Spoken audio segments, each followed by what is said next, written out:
क्या baseball cricket के चलते India versus England third test match फिलहाल 50-50 पे आ गया है और अब सारा दारोमदार जो है वो गेंदबाजों पर तीसरे दिन या सेकेंड इनिंग के बल्लेबाजों पर है कि इस सीरीज की बाजी कौन मारेगा।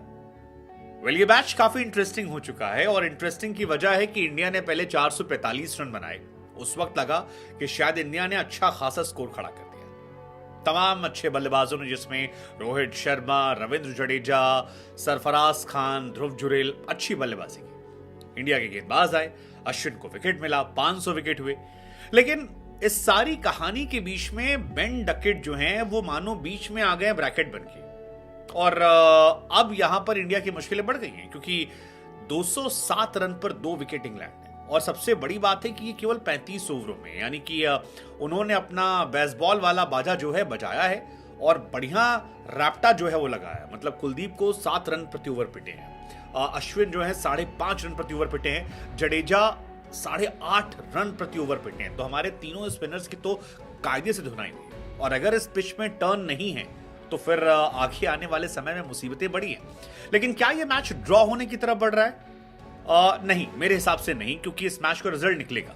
अभी आपके पास 3 दिन बाकी हैं। 2 दिन में अगर आपने तकरीबन 600 रन बनाए हैं तो लाजमी बात है कल शाम होते होते या तो इंग्लैंड बहुत बड़ा टोटल ले लेगी या इंडिया। और अगर इंडिया को बैटिंग करने को मिल जाता है तो फिर 2 दिन बचेंगे। ऐसे में इस मैच का रिजल्ट निकलना ऑलमोस्ट 100% तय है अगर कोई प्लेयर एक्सेप्शनल इनिंग नहीं खेल लेता। लेकिन इस मैच की हाईलाइट क्या रही, हमें लगा हम आपको बताते हैं। इस मैच की हाईलाइट ये रही कि जडेजा आते आउट हो गए, कुलदीप आते आउट हो गए, लेकिन फिर ध्रुव जुरेल आए। और वो ध्रुव जुरेल जिनके बारे में चर्चाएं कम हो रही हैं, उन्होंने विकेट कीपर के तौर पर इस टेस्ट सीरीज का सर्वाधिक स्कोर बनाया। मतलब 46 रन जो थे डेब्यू पे, कमाल थे। आई विश वो अर्धशतक लगाते, उनकी कहानी के बारे में और ज्यादा बातें होती। लेकिन एक शॉट जिन्होंने मार्कवुड को मारा था पीछे हटके ऐसे फटाक छक्का, मेरे लिए वो शॉट ऑफ द डे था। और कमाल का शॉट, कमाल का परफॉर्मेंस और कमाल का मैच, मेरे हिसाब से वो शानदार था। तो रोहित का शतक, जडेजा का शतक, सरफराज का अनफॉर्चुनेट शतक के बाद शतक आउट होना और ध्रुव जुरेल के 46, आई बिलीव वो शानदार था।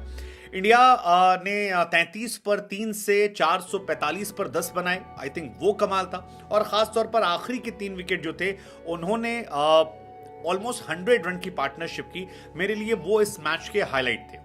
हालांकि इस मैच में बुमराह की बैटिंग जो थी वो भी कमाल की थी यार। मतलब बुमराह के अगर आप हाईएस्ट स्कोर टेस्ट क्रिकेट में देखोगे तो ऐसा लगता है कि वो सारे इंग्लैंड के सामने ही है। और आज उन्होंने 24 रन बनाए, उससे पहले भी जो स्कोर बनाए, मतलब जब वो शॉट खेल रहे थे तो रोहित शर्मा एक्चुअली काफी उछल कूद कर रहे थे। 26 बॉल पे 28 रन बुमराह ने बनाए, 3 चौका 1 छक्का, 90 प्लस के। और बुमराह के बाकी भी स्कोर ऐसे ही हैं। मतलब हाईएस्ट उनका 34 जो है इंग्लैंड के सामने, वो भी इंग्लैंड है, 31 है, 28 है, 26 है, 24 है। सो वो ठीक ठाक नॉक खेल जाते हैं। लेकिन इस मैच में एक हाईलाइट और थी अश्विन की।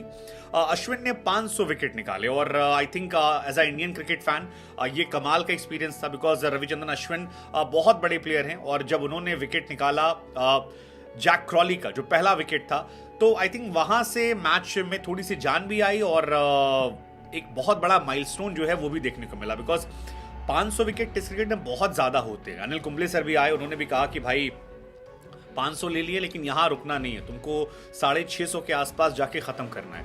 मुझे लगता है कि अश्विन अन्ना जैसे खेलते हैं यार, वो कुछ भी कर सकते हैं। वैसे आपको जानकारी के लिए बता दें, अश्विन ने 50, 100, 150, 200, 250, 300, 350, 400, 450 और 500 विकेट इंडिया की तरफ से सबसे तेज लिए। तो वो कमाल के। क्या वो अनिल कुंबले सर के 619 विकेट का रिकॉर्ड तोड़ेंगे? मुझे लगता है अश्विन तोड़ देंगे। बिकॉज टेस्ट में अश्विन का कोई जोर नहीं है।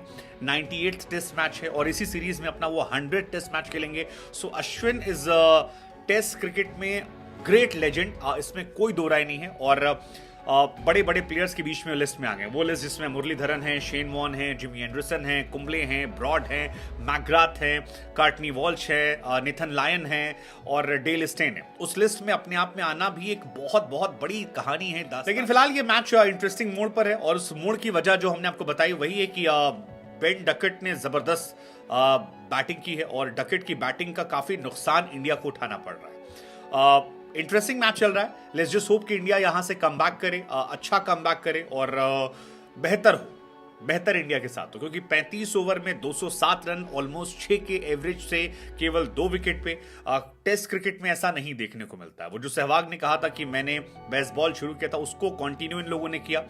थर्ड डे मेरे हिसाब से मेरी निगाहें जो होंगी वो होंगी इंडिया के बॉलर्स पर, जिसमें खास तौर पर बुमराह और अश्विन पर मेरी निगाह हुई। क्या ये कुछ करिश्मा दिखाते हैं? मेल अगर दिखाते हैं तो इंडिया के चांसेस ज्यादा हैं, क्योंकि अभी भी स्कोर बोर्ड पर 238 रन चाहिए बराबर करने के लिए, और मुझे लगता है कि अगर 100 रन की लीड इंडिया को मिल जाती है तो फिर ये मैच पलट सकता है, क्योंकि इंग्लैंड का टॉप ऑर्डर जो है वो रन बनाता है, मिडिल ऑर्डर या लोअर मिडिल ऑर्डर उतना रन नहीं बनाता। ऐसे में इंडिया के पास पूरे चांसेस हैं कि वो इस मैच को जाएं, लड़ें, जीतें और अपने फेवर में कर लें। आपके हिसाब से आपको क्या लगता है? जरूर बताइएगा। ये मैच कहां जा रहा है और इस मैच में आपके लिए अब तक क्या हाईलाइट है? इंडिया जीतेगी या इंग्लैंड जीतेगी?